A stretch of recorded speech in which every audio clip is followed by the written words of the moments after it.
Accidents తక్కువ కావడానికి, accidents కాకుండా ఉండడానికి మొన్న రీసెంట్గా అరైవ్ లైవ్ ప్రోగ్రామ్ నిర్వహించడం జరిగింది.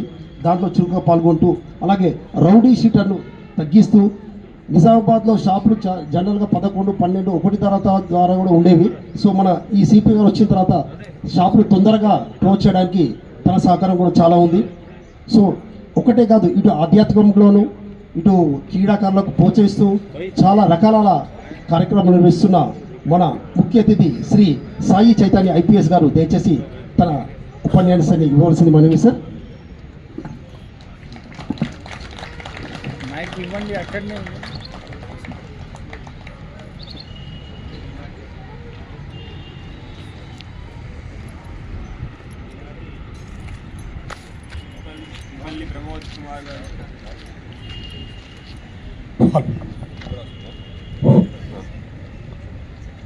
ఈనాటి మన ఇంపల్లి ప్రమోద్ కుమార్ గారి స్మారక ఫుట్బాల్ టోర్నమెంట్కి వేదిక పైన వచ్చిన అతిథులందరికీ, వారి కుటుంబ సభ్యులకి, తర్వాత ఆడడానికి వచ్చిన ఫుట్బాల్ ప్లేయర్స్ అందరికీ, మా తోటి పోలీస్ సిబ్బంది అందరికీ పేరు పేరున శుభాభినందనలు. అందరికీ గుడ్ మార్నింగ్.